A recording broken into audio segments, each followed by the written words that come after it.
What's up, my good peoples? I'm talking about. You have now tuned in to the Square Bizz podcast, where we serving nothing but good conversation with people that got positive influence over their life. The floor won't be open for testimony service, you hear me? Well, peace, love, blessings, and prosperity to all. Let go. Steady on the grind, gotta handle biz.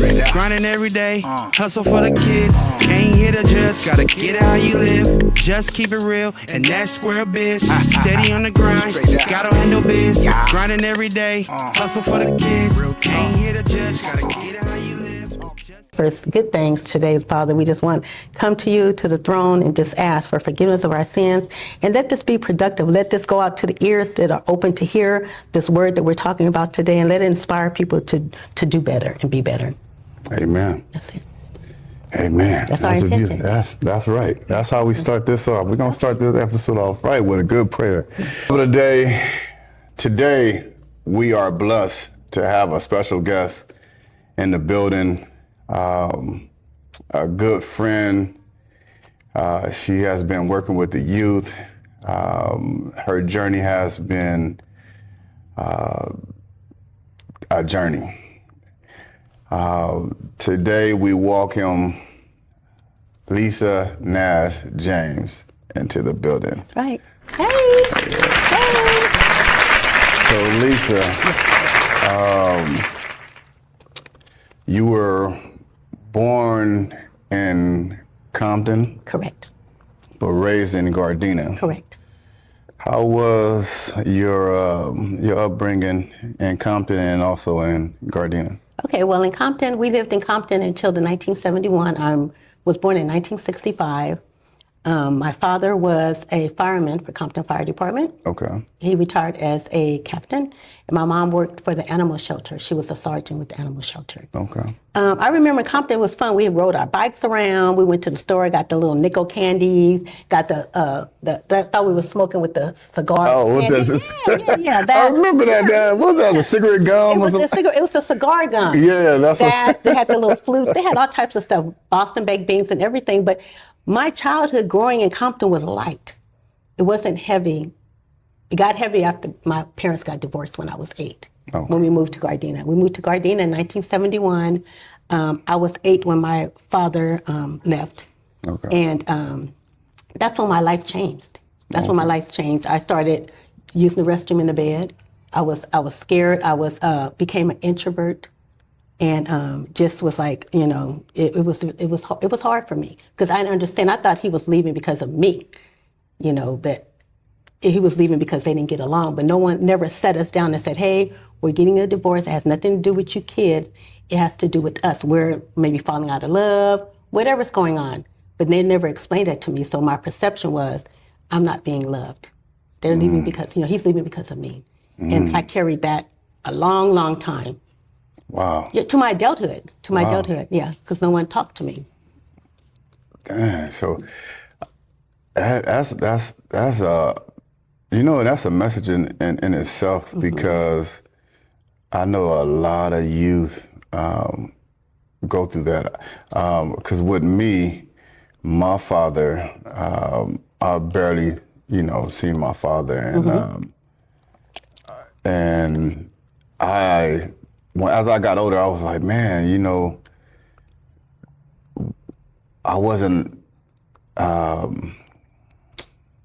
he didn't love me enough to stay, or he didn't love me enough to change his life. Right, exactly. And he didn't love me enough to at least try to be a father to me. Yeah, and that's when my insecurity came in at, because my mom would always say, you act just like your dad, you look just like your dad. Okay, he's leaving, so that means you didn't love him, so you're not loving me. And my dad's like, you act just like your mom. So I had no place in life. I didn't know who I was. I didn't feel loved. My mom worked all the time. My dad worked all the time.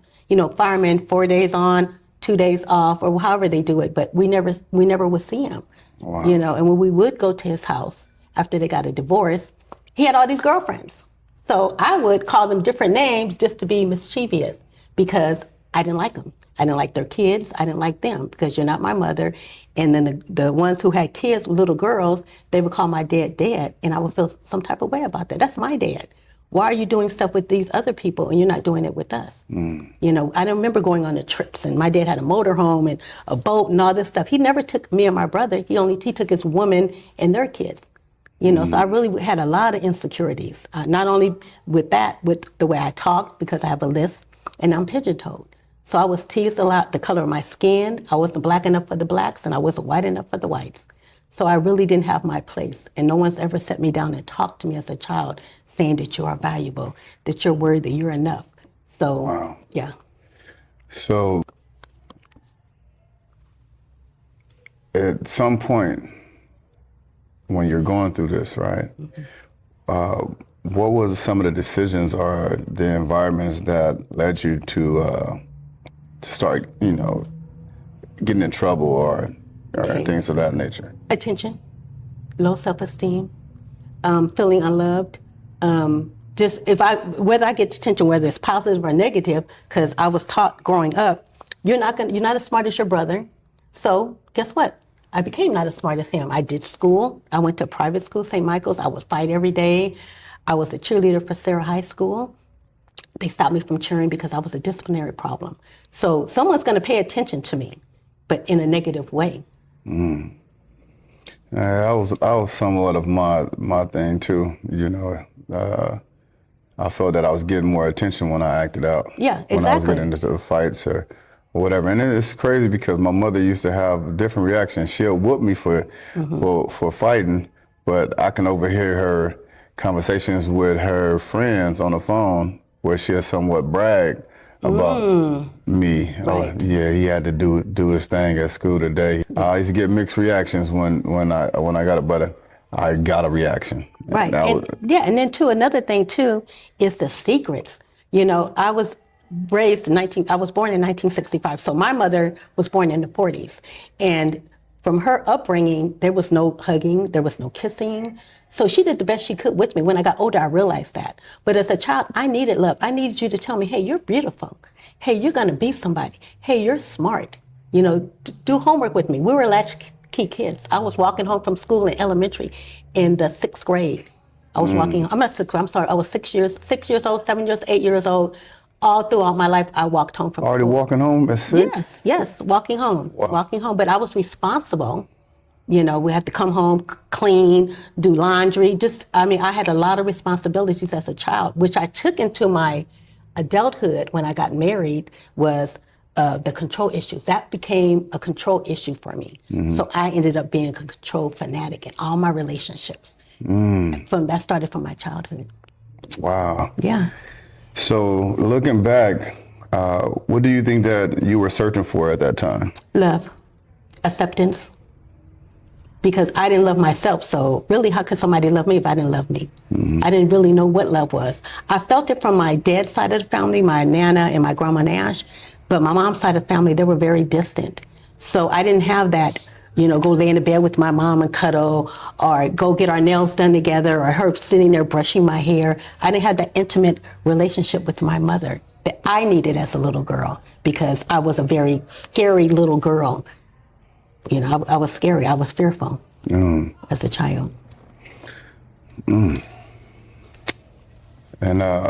so at a point, all this was happening, and at some point you end up getting into some serious trouble. Oh yes, when I was in my 30s. I waited until I was in my 30s. But however, I got in a lot of trouble in school, at Catholic school. My mom would have to leave her job at Animal Control to come up there to have a meeting, and she would yell at me. But we didn't get whoopings. It was just like, you know, taking our privileges and not going outside. That was the only thing. Nothing else really mattered. So I wasn't punished. So at a young age, I was stealing. I was going to the store stealing. You know, that's when Lacoste was out and Latiga was out. I was going into Sears and all these places, stealing, Montgomery Wards, and stealing, and just became a thief. And I had money. Because they would give us money for it. Yeah, it was just something to do to get away with that rush. It was a rush for me. It was a rush. I started smoking weed when I was 13. And I wasn't drinking, but I was smoking weed, and I was just hanging out, especially in Gardena. I was just hanging out, just chilling, didn't care about school or anything. So And so you said you was in your 30s When I got arrested, yes. So can we, I just want to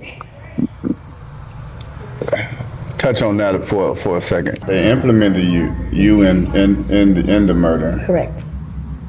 How did you know that the murder was going to happen? Did you guys agree to something? I mean, because you was messing with her, and I remember you saying something about that she or they thought that you was getting abused. Right. So, I mean, just let me tell you my story. This is a story. I never said that he was abusing me, but the only thing I did say was I was tired of his ass. I wish he was gone. That's what put the motion into plan. And when I said I wish he was gone, I didn't say I wanted him killed, but I said I wish he was gone. And that's just what happened to him. And I was feeling this about it. I didn't care. I didn't care what happened to him because I was not emotionally attached to him. At that time with our marriage, we were together for 14 and a half years. And he never worked, and I looked at him as less than a man. So yeah, I knew he was going to get murdered. I knew that I wasn't even thinking about my kids. And that's a cold piece right there. But I wasn't even thinking about them being in the house when he was getting murdered. It was all about me and my ego. So the bail. So all right. So you said they implemented you by because the door was left unlocked. They said the door was left unlocked. The door usually is locked, right? Yes, absolutely. And then you also said that they usually have bells on. Yes, on the front door, so you can hear when somebody's coming in. But they was moved to the garage door. Moved off the. You left the door unlocked, and then I moved. They said that I moved the bells. Moved the bells. Allegedly, you moved the bells. Yes, correct. So this can happen. Yes. When it happened, you were in the room. What was your next move as far? Because it was the gunshots, right? So once you heard the gunshots, but they had I guess it was a silencer on it or whatever, because you really couldn't hear. Only thing you could hear is someone leaving in a car, because the guy had a Riviera, and you know just go ooh when they leave. That's the only thing you could hear. And see, my son said he heard him fall down the stairs because it was up. We had a 2-story house. So Kevin heard some stairs, and he looked out the window and said it was George. So, and then I was up, so we both ran into the room, and that's when you see Kevin in the bed with the pillow over his face. He shot him through the pillow 3 times. So that's what silenced the gunshot. Yeah, that's what. Yeah. Wow. Yes. And when that happened, did they immediately arrest you, or no? I wasn't immediately arrested. Kevin called 911, and after they came, I didn't get arrested until May 11th. This happened on January 12th. Okay. And every time they called me to come to the station, I went to the station. I was just tired. I didn't even care what happened to me. I don't know what I was going through at that time in my life. And I try to think back on it, and I don't remember, but I know I was feelingless. I didn't care. You know, I didn't care what happened with my kids. I didn't care what happened with me. I just didn't care. And that's sad for a mother to say. And I knew my mom was going to step up to the plate and take care of my parents. And I felt that was the best interest, not for them to go with the in-laws, but to go with my mother. Did you have that same feeling? Because so the judge sentenced you to 2 life sentences. Yes, 25 to life for first-degree murder, and then 25 to life for conspiracy to commit murder. And it ran in concurrent, so I just had 1 sentence. And when he told you, or he handed you down the sentence, that's just how you felt. You didn't have no feeling. I didn't have any feelings. He told me you will never see daylight again. Wow. And I was just like, okay, like, it was just callous. I was just, wow. That's the truth though. I just can't, you know what I'm saying? But what hurt was seeing my mom hurt and my kids hurt. That's what hurt though. And my dad really broke down. My dad really liked Kevin. He really had love for him. And that was the father of your sons? Father of both of my sons. Yes, he was. Wow. But our relationship, we were more roommates than we were in a marriage. Wow. I worked the whole time he Every time he got a job, he would find a reason to quit. I'm not working for the white man. I don't want to do this. I want my own business. You know, and I was a licensed pharmacy tech. I've always worked all my life. You know, and living with lupus also. No. You know, so when I got arrested, my children, especially my oldest one that was closest to him, he was very rebellious. He started hanging out with the shotgun cribs. He didn't join. He said he was his own gang. On his back, he has James gang tattooed all across his back. He just became ruthless, carrying a gun, shooting people up, just mischievous, just totally. Didn't even graduate from high school, got kicked out of continuation and got kicked out of adult school. And I was like, how do you get kicked out of adult school and continuation school? I didn't understand it, but he did not know how to channel his anger. And so he ended up hurting other people because hurt people. Yeah. So, and that's what he did. I definitely can relate to that because I did the same thing growing up. You know, my mother ended up marrying a dude the same age as me. Ooh, how'd you like that? No, you didn't. No, and it really affected me mentally, and I was like, because she was spending so much time with him. Me and my siblings used to be at the house in Compton on our own, and I just ran the streets. I just, the streets became my father. Yeah.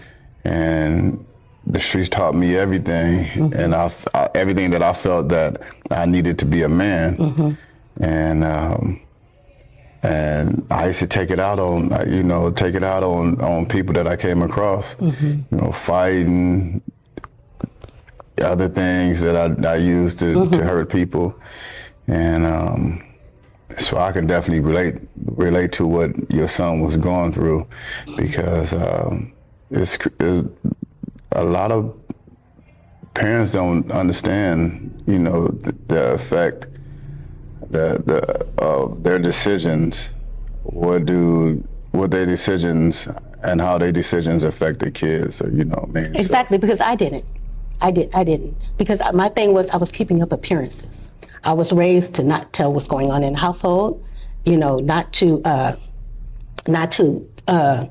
cry, even though I was a big crybaby, to suck it up. But that made me more harder to where I had no feelings, And then when my baby, he was 7, Christopher, my kid's name is Kevin and Christopher. Christopher had to be kept back a year in school after I got arrested. He was scared of going to school. He would, like, when they turned the lights off in the room to see a film, he would start crying. So he was not functioning at all, And so I look at the effect that I had on my children, and that right there is, that hurt. It hurt. And it still hurts when I think about it now, because my oldest son is still hurting to this day. He still has not forgiven me. He said that he appreciates me still trying to be a part of his life and still being there for my grandchildren. But he's not there yet, and I respect that. So I just meet him where he's at, and I support him. I tell him how good he's doing, because kids need that. We need to know, us as human beings need to know that we're valued, that our opinion matters, that we are somebody, we're enough. When you don't feel like you're enough, then you're just going to just go downhill, or you're going to look outside of self, codependency, looking for that void. Where's that void at? With the man, with the woman? Where is that void at? And you just keep running and running and running, and nothing happens until you realize, hey, I love me. And that Mary J. Blige song where, Good Morning Gorgeous, I say that to myself every morning. And if I would have known that when I was younger and was able to speak life into me and positivity into me, a lot of these things would not have happened the way it did, because I would have had self-love and self-respect, and to say no, to respect myself. And boundaries. I didn't know nothing about boundaries. I didn't know about any of it. I wasn't taught it. I wasn't taught that. So I just went outside of self for satisfaction. Smoking weed, fighting, hanging out, going from guy to guy. You know what I'm saying? Like, it was just, using them, manipulation. It was just ugly. It was really ugly. I was a very ugly person. when I was a child. And when I would grow up, even in my 20s, I still was playing that role to where I was the control freak, because all the men in my life were cheaters. And I vowed to myself, I'm not going to be like the women in my life and let the man do me any type of way. So I became the cheater. I became the man in the relationship, I guess you want to say that. So that's just how I did it. And no, it did not work for me. It did not. Look at the outcome. I did 20 years and 11 months in prison with 2 25 to life sentences. And so I'm glad that you went back to that. I wanted to touch on what kept you going during your darkest moments in there, because I've been in there. Okay. And every day ain't good. So am I looking at them bricks every day? Looking at them bricks. You get up and start looking at the brick walls, and you start, and good memories start playing in your head, and you start wondering what they doing out there, or you start missing the streets. So what kept you going during your darkest moments? Okay, and one thing you just said on missing the streets. What I had to do with having a life sentence in prison, I can't live in prison and live outside at the same time. Yeah, so guess true. what I did That's was, true. I'm living in prison. I detached myself, because I'm good at detaching. And so I don't know if that's a character defect or that's a good thing. But I lived the prison life. I didn't think about what was going on outside of prison, because I'm not there. So I think about my kids. I talked to them all the time. They came to visit me. That's what kept me going. And just being present in prison, not trying to do both. You can't do both. That'll make you crazy. And that's true. You can't do both. I've been in there, and I've seen dudes trying to control their wives, trying to control what they doing, who you out with, why you out so late, and I approach it just how you approach it. Yeah. Like I can't control nothing on the outside. I can't. And you got to keep your head on a swivel inside here. So me sit on the yard daydreaming about something that could cost me my life. You know what I mean? So I gotta worry about what's going on in here, and then I'll figure everything else out. So I totally understand what you're saying. Yes, that's true. And you know what else? What was hard? Well, it really wasn't that hard for me, but what made me light come onto my head now that I'm just thinking about was when I had to give my mom custody of my kids. That was really hard for me. Like letting them go. I felt like I'm giving in to never coming home. So, because I literally had to get it notarized, and you literally give my mom custody of my boys, because I knew I wasn't going to board for almost 20 years. And so if something happened to them, I needed them to get the care that they needed. But my mom always kept me in tune with what was going on with them. And what do you think about this? Do you think the kids should, she always included me. And I'm like, Mom, whatever you say, because I felt like I lost that privilege, but she still gave me that privilege. And I admire that from my mom.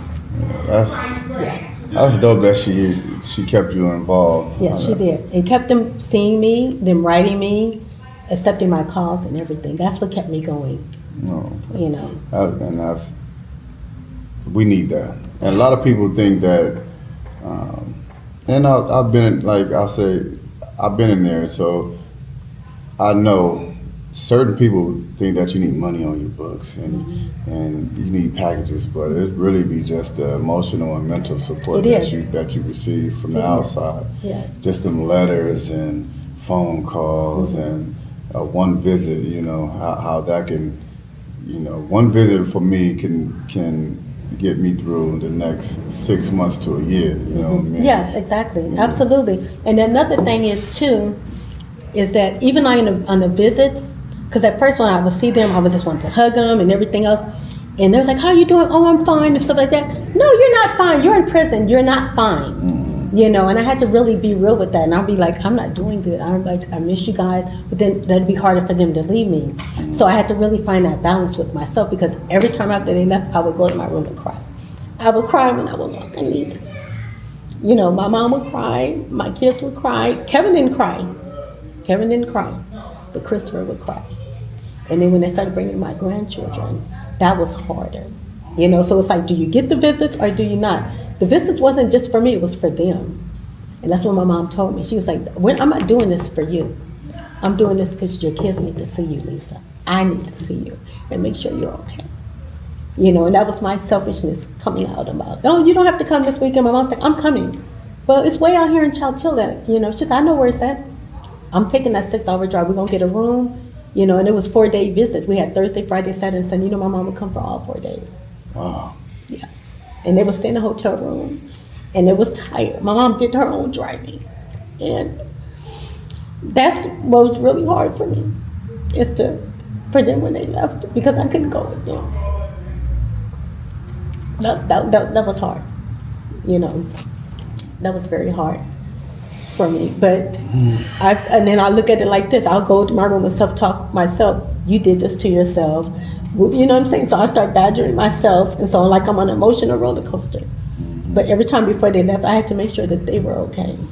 You know, and that was kind of hard too, because they wasn't okay. So for those 20 years and 11 months, my family went through torture. They went through torture. They went through torture with my mom going to work, my dad going to work. Where's Lisa at? How's Lisa doing? You know, I'd say, oh, my daughter's in prison. You know how embarrassing that is for them? How that was for my children going to school and saying that their mom got arrested for murdering their father. You know, and then they're getting teased. You know, so, and they felt different. They felt different about themselves. It made them have low self-esteem. So it's just a cycle. It was just a cycle. So, I yeah, can't it's... even imagine. Yeah, it was really hard. Did at any point of that time, because I know you're a firm believer in God, at any point did you lose hope? Yes, I did. Yeah, I did. How you deal with that? I would wake up in the morning and roll over and look at the blick walls, and I hear other people dying or doing stuff, and I'm like, why can't I just die? Why, you know? But then I was already selfish.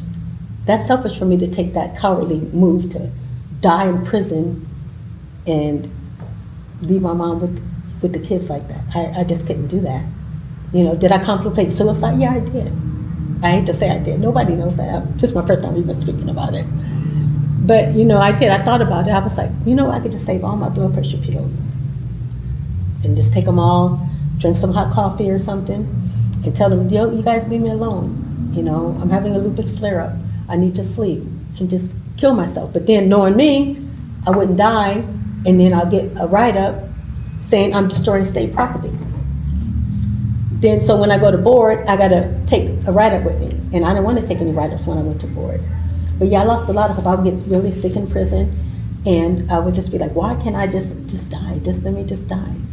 But then it's like, why not? Because you can still be alive and still be a part of your kid's life, even if it's on the phone.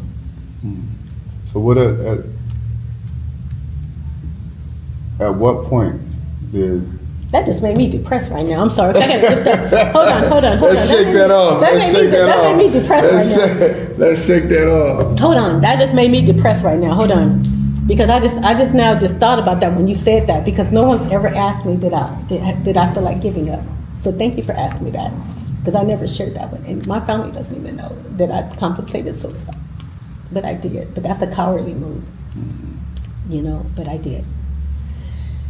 Okay. Yeah. All right, come on. Okay. All right, bring it back. Bring it back, y'all. Okay. So, yeah, that was heavy for a minute, but you know what though? Let me just say this, that being in that dark place and going through what you're going through, you know, with missing your family, your crime, or whatever it is, and you're alive and you can still walk and talk and stuff like that, it's still something to look forward to make a difference in somebody else's life, to bring a smile, to bring hope. And I knew I had a purpose in there. You know, I knew that I was respected in there. So I knew I could touch a lot of lives with my sign language, with just being empathetic and compassionate. So I just, what do you call it? I transformed myself into being a better person, a more loving, empathetic person while I was incarcerated. And that's where I grew up at. Even though I was 32, I wasn't grown still. I was still a little girl, it seemed like. But I grew up in prison. Yeah, a lot of people think that you become a man or a woman at a certain age. But age don't make you a man or a woman, it's your mindset. Yes. It's a accountability, responsibility. Absolutely. You know, Absolutely. we have 40-year-old women and men that still operate as a child because their mindset is still set when they were 16. So, me personally, I didn't feel like I was a man until I was in my mid-30s. You know, until I understood what responsibility was, what accountability was, and what I was going to do about accepting that responsibility and accountability. So that's cool. That's powerful though too. That's good. when so you went to board, right? How many times you had to go to board? Once, my first time. Yeah? My initial. Well, I went to my initial, and that's where I got found suitable. And see, everybody told me, you got 25 to life. You're not going to get found suitable on your first time. They're going to have you come back again and whoop-de-whoop-de-whoop. I said, okay. I let them say that, the naysayers say that, because I said, I'm going to prove you guys wrong. I'm going to get found suitable on my first day. And I did. And I did the work. And my children came from Georgia and represented me. You know. And how many years did it take for you to go to board? How many times? I had to do, I think it was on my 20th year, I think it was. I went to board and got found suitable, but then I still owed them some time. And so I started doing groups to knock off that time. And so my release date was February 8th. But after 120 days, the governor can deny it or reverse it or accept it. And Governor Gavin Newsom accepted it. They had just changed over governors too. Governor Newsom, I think he was leaving. Something was going on, or coming, leaving. I don't know. But anyway, they granted my parole. So it was very insightful. It was really insightful. I was really empowered when I was at board. People was talking about they were scared or whatever.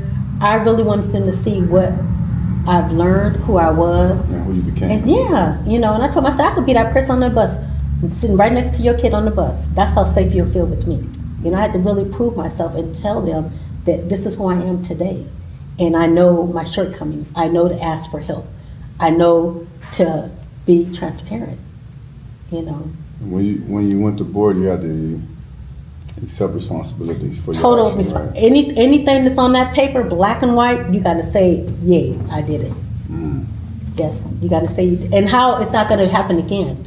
Because they asked me, I took a lot of relationship classes because that was my thing, and the relationship was my husband's death. So they're like, okay, so you're probably going to get in another relationship. So if you start feeling like you don't want in a relationship, what are you going to do? I'm just going to leave. I know what I want, I know what I don't want.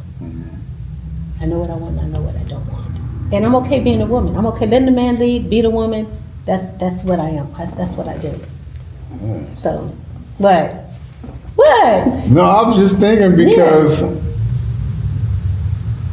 being mindful, right? A lot of youth and adults are not mindful of what they do and how things can affect a lot of people, or the actions, and how, you know, are the consequences, or the severity of it. So that mindfulness can take you far in life. My next question is, how did you feel when that date came, when they gave you that date and they say, this is your release date, and you a day before that release date? How did you feel? I felt good, but then I felt sad. It was like really a mixed feelings, because remember, I was in prison for 20 years and 11 months. So from 32 to 50 something or whatever. And I developed relationships in there as far as friendships and family. And girls are more needy, more touchy-feely, more needy, more, you know, different than how men are, I guess. But it's like I'm leaving my family. I'm leaving part of me there, you know, and that was hard for me when I left to not be, am I going to see these girls again? You know, do they need me here? That's that codependency. Well, I need to be needed, so do I need to do this or I need to do that? So what I did was when I got my date, and after that 120 days, when I was, because I couldn't breathe until that 120 days was down. Even though you got found suitable, you still not safe until they say yay or nay. Okay, so after that 120 days came, I got my board packet out, and I started doing board work with all the ladies that was getting prepared for board, and just started drilling, getting my mind together on when I get out, the do's and don'ts. I'm getting out, I got 7 grandkids. How am I going to be a grandmother? Where am I going to fit in people's life? And that was scary, not knowing where do I fit in. You guys went on with life. Life is on. You guys, you know, got your routines. Where am I? What place do I have out there? You know, so and like I said, I haven't got, maybe the past couple of years I became more comfortable. But at first, when I first came home, I got to go in my locker. My mom be like, that's your closet, not your locker. I'll go in the shower with my shower shoes on. You know, and then when my mom would say that, it would irk me because I know it's my closet, but I'm still so used to saying locker because I'm institutionalized. So I had to refrain that thinking on not, you know, on that it hurts my mom. It was hurtful for my mom to hear me say that. Because she's like, you're at home now, you know, you're not in prison anymore. But prison was my life for over 20 years. So I had to really sit her down and explain to her that I'm in a transition phase right now. You know, from coming from the transitional house. I stayed there for 6 months in the transitional house. I learned how to ride the bus, how to do the bank account, how to use a phone. You know, I was intimidated behind all that stuff. And so it's like I was still, you know, missing the big parties that we used to have there. And we would, you know, our birthdays was something. My first birthday at home, I was so sad. I was sad. My birthday. Sad? Yes, I was sad. I was crying and everything because. And you were home. I was at home, and I'm like, people would die to be in my position right now. My girls and they would die for that. But I was so lonely and so unhappy because, and there we celebrate days with the girls. We have big parties and big events. So I had to really separate that and really find out why am I so sad right now, because I was missing them. I was missing them coming into my cell and us doing things together. You know, I don't know. It doesn't make sense, I guess, to some people who's never been to prison. But for me, it was a very lonely time for me. You know, the holidays, Christmas, all the holidays were big deals in prison because I was around all lifers. Big spread. Yes, exactly. Nachos, you know, everything, you know, tamales, all this. But it was different because you didn't have that. We made life in prison worth living for. You know, but being out here, it's like, okay, what do I do? Where do I belong at? Out of all those things, what was the hardest thing about adjusting back to society? I think, well, the hardest thing was, as far as with my kids, being accepted to them, being able to be a part of their lives and their wives' lives, because both of my sons are married, you know, and so seeing where I fitted with their life, and like I said, being appreciated, not tolerated, you know, because I would go to my oldest son's house in Atlanta, and I was tolerated, like I wasn't appreciated, you know, because he had that anger still in me, that hatred, you know. He loved me, and he loves me, but he hated the fact of what happened, and he said I took his best friend, they had plans, and all this other stuff. So I had to really just give him his space and not smother him. So I had to kind of detach myself as a mother, and that was hard. That was hard for me to do that because I love my sons, both of them. Wow. I couldn't even imagine. Oh, and another hard thing was too, going back to the house, because going back to Gardena where I grew up at, my kids grew up there. So all their friends are from that neighborhood. And so they're all coming up to me, oh, hi, Miss James, and they're talking to me, and your son this and this. And I felt like, you know, it was sad for me because you know my sons more than I know. I only know them from the business because they were so young when I got arrested. I didn't know what they liked. I didn't know what colors they liked, the food. I didn't know nothing about it. But these other people, to me, they were strangers, but they helped raise my kids, and I'm grateful for that. But it hurt though. It hurt because I didn't know them, and they didn't know me. They only know me from a visit, which is not real. The visits wasn't real because you're fake at the visits. You're right. You fake at the visits. Because you're bottling everything in just because their main thing is when they come see you, are you okay? How they treating you in there? And you have to, everything good. Right, you put up this mask, that's wearing the mask, and it's so hard to not to lie. Now I'm lying to them. So here's that cycle of deception. You know, and so, you know, that was one of the things that, there's my mom, or this is my mom, and I felt like a mother is loving and kind and stuff, and that's not me. I would think that, and then I'll be like, no, you know, so I would battle with myself and my own demons in my head about my place in life with them. Yeah. I don't know if that makes any sense. No, it totally makes sense. Okay. So while you were in the inside, you started sharing your story, helping others out. Now that you're home, you're doing the same thing by helping out young ladies that's dealing with low self-esteem, that's dealing with some similarities of what you went through when you were a kid. How important is it to teach these young girls about self-esteem? Life or death. I think it's life or death. To teach them to love yourself, that you're enough. You are enough. You are worthy. You are accepted. Tell yourself positive affirmations every day. You keep telling them every day, you'll start believing it and you'll feel it. Listen, even if you got to listen to Mary J. Blige, good morning, gorgeous. Hello, gorgeous. Good morning, gorgeous. Say that to yourself every day, because after a while, you'll start feeling it. And be around positive people. You know, people that's not going to bring you down. Another thing that my Nana taught me, she says, what is your payoff? This is deep now. I don't know if you're ready, the world ready for this. What's your payoff on being in a relationship with this person? Not a sexual relationship, really. Just a relationship or friendship. What's the payoff? Are they going to make you do better? Are they going to encourage you to be all you can be? Are they going to put you down? What's the payoff? Now, my payoff is like, every time I'm around you, I'm feeling depressed, my nervous system's getting jogged, then I don't need you in my circle, I don't need you in my life. I need to set boundaries. But if when I'm with you, you make me feel good about myself, you encourage me, we doing this together, sister, we got this, and I'm feeling productive. Yeah. What's my payoff for being with you? Because every relationship is a give and take. Exactly. Yeah, and I just were speaking about energy yesterday, how energy is transferable.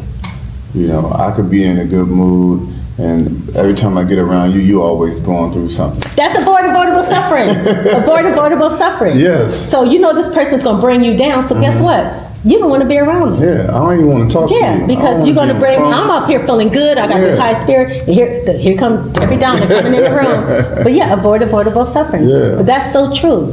Because you can feel the negative energy and you can feel the love and the positive energy. It's very, very powerful.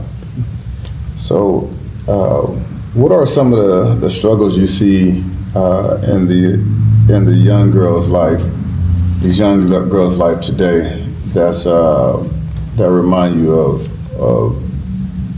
what you were going through? Body image, not being good enough. Maybe hair not being straight enough or not curly enough, skin not being bright enough or not dark enough. Because for me, I felt like as a little girl, felt like I didn't fit. And my mom's dark skinned and she has straight. My mom looks like a Mexican Indian. My dad's light skinned, beautiful parents. So when I come with light skin and I got wavy hair, it was like I felt different. And then black girls, I was not black enough for the black girls, and I wasn't white enough for the white girls. So I never had a place in life. And then when I went to prison, black girls didn't really like me because they might think I want the girlfriend or something like that. The white girls was like, okay, you're a black girl, so so I got along more or less with the Samoans, the Mexicans or whatever. But I never found my place in life really. And I found out that I'm okay. Like, I'm okay being by myself. Yeah. I'm okay loving me and really getting to know me and being quiet in my own skin. Yeah. And sometimes we need to sit as a girl and sit back and look at and say, like, how do I feel about me? A mirror. We had this one called Mirror, Mirror. You look at the mirror in front of you, you hold it up.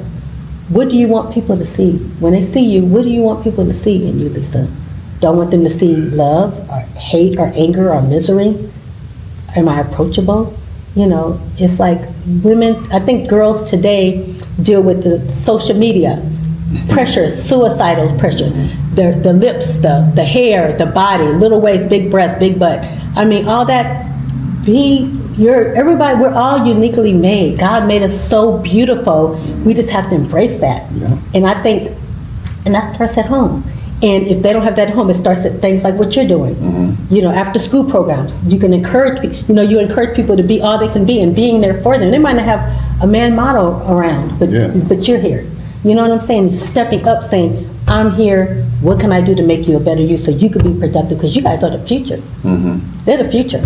So that's make them strong and healthy and keep these girls focused, not getting pregnant, not running with certain crowds, being able to say no, because when you say no, that's self-respect. And boundaries. Yes, Setting boundaries. say no, self-respect. So when do, or how do we teach the young or the youth, how do we teach them confidence? I think I would teach them confidence by them talking to themselves, by saying, hey, I am beautiful, hey, I am worthy, hey, I am smart, hey, I can do this. Not saying I can't, but I can. Teach them confidence by them, maybe the girls doing, what do you call it, etiquette classes. You know, the boys' confidence, what do they like to do? They want to, maybe music classes, maybe ball, maybe basketball. You know what I'm saying? Not be so hard on them, but just be in a loving way. You know, is it going to help or is it going to hurt the situation? You know, but by finding out what they like and enhancing what they like, that's to build confidence. Yeah. Enhancing their good skills, and that's bringing them skills. Like, what are you good at? What do you like to do? You like to draw? Okay, get them some drawing stuff. Let's see where you at. Oh, you did a good job. Just the character building. I think that's how to build confidence. And that you're absolutely right. With the youth, sometimes all they needed to hear is affirmation. You're good enough. Yeah. You're doing a good job. Yeah, and they want to be heard, and they want to be seen. Seen. When you're not seen and you feel invisible, then, because I used to not feel like I was seen. I could be in a room with a bunch of people, and I feel like nobody sees me. I'm just there, just floating around. True. I'm just there, but nobody sees me. Instead of saying, come up to me, hey Lisa, how you doing today? And mean it. Really want to know, how am I doing today? When you ask somebody, how are you doing today, mean it. Don't just do it, just words. Just say, hey, how are you doing today? Because you can save that person's life. They might be contemplating suicide. You're definitely right. What would you tell the young girl right now who feels lost or insecure? You're enough. That's my thing. You are enough. You're enough. Keep doing what you're doing. It's going to get better, greater later. All good. How is your relationship with your kids right now? Here we go with the kids again. I'm saying. You know what? Okay, with my youngest son, our relationship is good. Relationship is great. He's very spiritual. My grandkids, they call me, they FaceTime me and everything else. Now my oldest son, he's still, maybe the second to the last time I talked to him, he told me that he appreciated, that's what he said, that's the word he used. He appreciated me still being there for him, even with the way how bad he's been treating me. He hasn't cussed me out or done nothing like that, but just silence when I'm around, because he don't know how to feel around me. So with him being silenced, because I still call him, hey Kevin, how you doing? Hey, just call him to say hi, you know, and not giving up on him. So he said he appreciates that. So he's not at the forgiveness part yet, and that's okay. I have nothing but time to wait. If he ever forgives me or if he doesn't. So we're on our last question now. It's not over yet. No, I'm just kidding. I'm here. What's up? If you can leave us with a message for the young, for that young lady, for that young man that's dealing with insecurities, dealing with or feeling like they're not enough, what would you leave them with? That you are enough. That you are enough. Your feelings are valid. And it's okay to say no, because that's self-respect. When you tell somebody no, that's self-respect. And boundaries.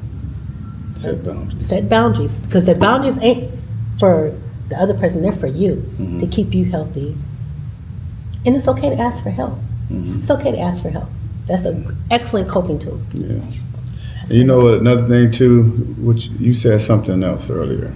You said avoid avoidable suffering. Avoid avoidable suffering. Avoid avoidable I like suffering. that. Yes. And give us an example of that. Okay, avoid avoidable suffering. If you know that you're going, I'm gonna do it as a child, as a teen. You're going to a baseball game. You know that there's gonna be a lot of gangbangers there. They already want to put you on the set. So why would you go there when you know it's gonna be a problem? That's avoidable suffering. Because you want to tell them no, but you're not strong enough to tell them no. So just stay away from it. Avoid avoidable suffering. Because if you go there, they're going to be on you.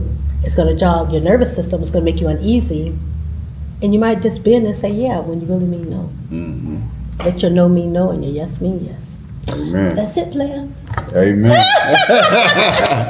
So, there you have it. Our episode for the day with the beautiful Lisa Nash James. We thank you for coming out. Thank you for being here. I'm so excited. Thank you for sharing your story. Thank you. If this is anything that you can take from this episode and it helped you out, or you think that it could help out someone that you know, like, share, comment. We would love to hear from you guys.